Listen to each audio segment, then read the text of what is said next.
En Iberoamérica podemos decir algo que en principio es bueno, pero analicémoslo bien.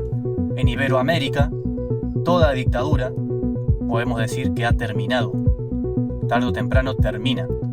No se perpetúan las dictaduras, como sí ocurre en otras partes del mundo. El caso de Corea del Norte es el más conocido quizás. En Hispanoamérica, en Iberoamérica, toda dictadura podemos decir que llegó a su fin. Quizá no de la mejor forma ni por los mejores motivos.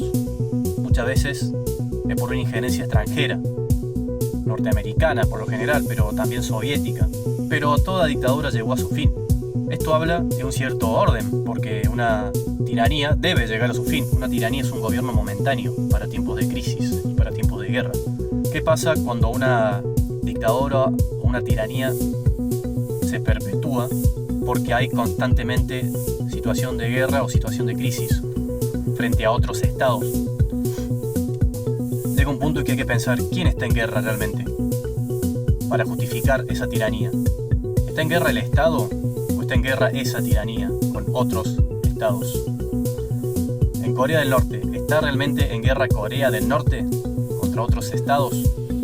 ¿O es la tiranía de Corea del Norte lo que está en guerra y que por lo tanto necesita perpetuarse?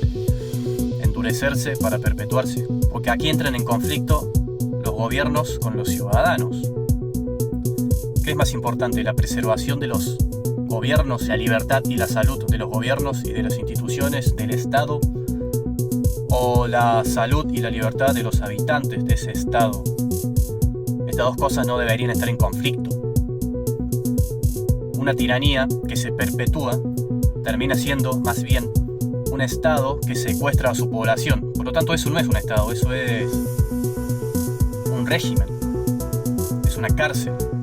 En tiempos de guerra y de crisis se puede justificar, pero tiene que durar poco, tiene que tener una duración determinada. Si se perpetúa, ya estamos hablando de otra cosa. Pero en definitiva, ¿qué es más importante? ¿La supervivencia del Estado o la supervivencia de los ciudadanos de ese Estado?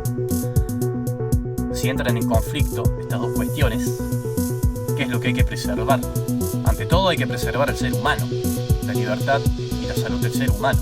En la libertad y en la salud del ser humano está incluida la solidez de su polis, de su Estado que garantiza sus derechos y sus libertades. Si la supervivencia de un Estado llega a contraponerse a la libertad y a la salud de los individuos de manera sistemática, compulsiva y estratificada, permanente, ese Estado dejó de serlo y pasó a ser un régimen que encarcela a sus ciudadanos.